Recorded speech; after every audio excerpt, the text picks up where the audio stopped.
तर आजपासून आपण पाहूयात पदार्थविज्ञान हा फर्स्ट इयर सब्जेक्ट. तर आज पाहूयात आयुर्वेद निरूपणमध्ये काय येणार. तर प्रश्न पहिला काय असतो, तर आयु म्हणजे काय? तर आयुर्वेद हे एक प्राचीन चिकित्साशास्त्र आहे. आता आयुर्वेद हा मूळ शब्द कशापासून बनलेला आहे? आयुर्वेद हा मूळ शब्द दोन शब्दांपासून बनलेला आहे. आयु प्लस वेद म्हणजेच काय, तर आयुर्वेद. आयु म्हणजेच काय, तर जीवन, आणि वेद म्हणजे काय, तर त्याची सत्ता किंवा ज्ञान. हा झाला आयुष रिलेटेड रेफरन्स. आता त्यानंतर काय आहे, आयु लक्षण एवं पर्याय. आता आयुची लक्षणं काय आहे, तर शरीरेंद्रिय सत्वात्म संयोगधारी जीवित नित्यगश्चानुबंधश्च पर्याय आयु उच्यते. हा काय, तर चरक सूत्रस्थान एक मधला रेफरन्स आहे. तर म्हणजेच काय, तर शरीर, इंद्रिय, मन व आत्मा यांच्या संयोगाला आपण काय म्हणतो, तर आयु म्हणतो. म्हणजे शरीर, इंद्रिय, सत्व, आत्मा यांच्या संयोगाला आपण म्हणणार आयु. आणि याचे पर्याय नावं खाली दिलेले आहेत आहे. धारी, जीवित, नित्यगाने अनुबंध. धारी म्हणजेच काय, तर तो शरीराचे धारण करतो. जीवित म्हणजे काय, तर तो प्राणाचे धारण करतो. नित्य म्हणजे काय, तर तो प्रतिदिन आयु जात राहते. म्हणजे प्रतिदिन आपलं आयु कमी कमी होत जातं किंवा ते पुढे पुढे ढकलत जातं. म्हणजे जो आता सध्या जो प्रेझेंट आहे, थोड्या वेळाने काय होणार, तर आपला पास्ट होणार आहे. अशा प्रकारे प्रतिदिन आयु काय जात राहते. अनुबंध म्हणजेच काय, तर चेतनाशक्तीचे शरीरात असणारे अस्तित्व म्हणजेच काय, तर अनुबंध. आता आयुचं दुसरी व्याख्या काय आहे, तर तरच चेतना अनुवृत्ती म्हणजेच काय, तर गर्भापासून म्हणजेच काय, जन्मापासून मरणापर्यंत चेतन तत्वाचे शरीरात अस्तित्व राहणे याला आयु म्हणतात. म्हणजेच काय, तर जन्मल्यापासून मरणापर्यंत आपल्या शरीरात जे चेतन तत्व राहतं, त्याचं जे अस्तित्व आहे त्यालाच आपण काय म्हणतो, तर आयु म्हणतो. आता आयुर्वेदचे पर्यायी शब्द काय आहे, तर तत्र आयुर्वेद शाखा विद्या सूत्रम ज्ञानम शास्त्रम लक्षणम तत्रम इति अर्थांतरम. म्हणजेच हा चरक सूत्रांनी 30व्या अध्यायात सांगितलेला आहे. तर यामध्ये काय म्हणतात, तर आयुर्वेद शाखा, त्याची विद्या, सूत्र, ज्ञान, शास्त्र, लक्षण ही काय आहे, तर पर्यायवाचक शब्द आहेत. कशाचे पर्यायवाचक शब्द आहेत, तर आयुर्वेदाचे शब्द आहेत. परत एकदा समजून घेऊयात. आयु म्हणजे काय, तर आयुर्वेद एक प्राचीन शास्त्र आहे. आयुर्वेद दोन शब्दांपासून बनलेला असतो. आयु आणि वेद म्हणजेच काय, तर आयुर्वेद. आयु म्हणजे जीवन, वेद म्हणजे सत्ता किंवा ज्ञान. आणि आयुचे लक्षणं काय होते, तर शरीर, इंद्रिय, मन व आत्मा यांचा संयोग म्हणजे आयु असतो. पर्यायी शब्द होते धारी, जीवित, नित्यगाने अनुबंध. तसेच आयुर्वेद म्हणजे काय, आयु म्हणजे काय, तर गर्भापासून मरणापर्यंत आपल्यात जे अस्तित्व असतं, कशाचं अस्तित्व असतं, चेतन तत्वाचं अस्तित्व असतं, त्याला आपण आयु म्हणतो. त्यानंतर आयुर्वेदाचे पर्याय काय आहे, तर शाखा, विद्या, सूत्र, ज्ञान, शास्त्र आणि लक्षण हे आयुर्वेदाचे पर्यायी शब्द आहेत. आता आयुर्वेदाची निरुक्ती काय आहे ते पाहूयात. आयुष्य वेद आयुर्वेद म्हणजे काय, तर जे जीवन आहे त्याविषयीचं जे शास्त्र आहे ते काय आहे, तर आयुर्वेद आहे. ही झाली पहिली व्याख्या कशाची, आयुर्वेदाची. त्यानंतर दुसरी व्याख्या काय आहे, आयुर्विद्यते ज्ञायते अनेन इति आयुर्वेद. म्हणजे आयुला ज्या ज्ञानामुळं जाणलं जातं त्याला काय म्हणतो, आपण आयुर्वेद म्हणतो. आयु आपण मगाशीच बघितलं आयु म्हणजे काय.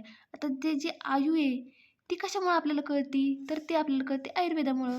आता तिसरी व्याख्या काय आहे, तर आयुर्विद्यते विचार येते अनेन इति आयुर्वेद.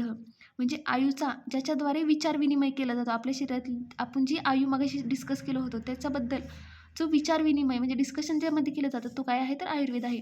तर असे 3 श्लोक आहे आयुर्वेद निरुक्तीचे. आयुष्य वेद आयुर्वेद, आयुर्विद्यते ज्ञायते अनिनिती आयुर्वेद, आयुर्विद्यते विचार येते अनिनिती आयुर्वेद. तुम्हाला तर आयुर्वेदाचे डेफिनेशन सांगा असा श्लोक येऊ शकतो किंवा MCQ मध्ये हे विचारू शकतात. त्यामुळे हे 3 श्लोक तुम्ही पाठ करा.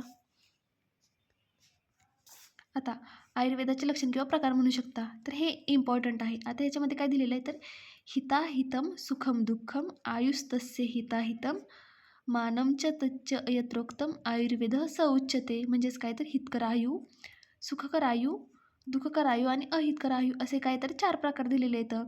तर आयुर्बद्दलचे स्वरूप ज्या शास्त्रात वर्णिले आहे त्याला काय म्हणतो, आपण आयुर्वेद म्हणतो. जी आपली आयु आहे त्याच्याबद्दलचं जी माहिती दिलेली आहे कशामध्ये दिलेली आहे, तर आयुर्वेदामध्ये दिलेली आहे. आणि ह्याच्यामध्ये काय सांगता येईल, तर हितकर आयु, सुखकर आयु, दुःखकर आयु आणि अहितकर आयु असे त्याचे 4 प्रकार पडलेले आहेत. आता हितकर आयु म्हणजे काय आहे ते पाहूयात आधी. हितकर आयु म्हणजे काय, तर जो मनुष्य सर्व प्राणीमात्रांच्या हितचिंतक व हितकर्ता असतो. म्हणजे काय, तर सगळ्यांबद्दल तो चांगली पॉझिटिव्ह थिंकिंग ठेवतो, दुसऱ्या कुणाचं वाईट करत नाही, जो दुसऱ्याच्या धनाची इच्छा ठेवत नाही किंवा सत्यवादी असतो. म्हणजे काय, तर दुसऱ्याचं जे धन आहे ते आपल्याला हवंसं आहे असं त्याला कधीच वाटत नाही. त्याला लालसा नसते कोणत्या गोष्टीची. तो नेहमी सत्य बोलतो. तो नेहमी सत्य बोलतो आणि काय, तर जेवढा आहे त्याच्यामध्ये तो समाधानी असतो. त्यानंतर काय आहे, जो सावधपणे धर्म, अर्थ आणि काम यांचं पालन करतो. आपले जे ते चारचे पुरुषार्थ आहेत, धर्म अर्थ काम आणि मोक्ष, यामधील जे धर्म अर्थ आणि काम याचं जो पालन करतो सावधतेने तो हितकर आयुमध्ये येतो.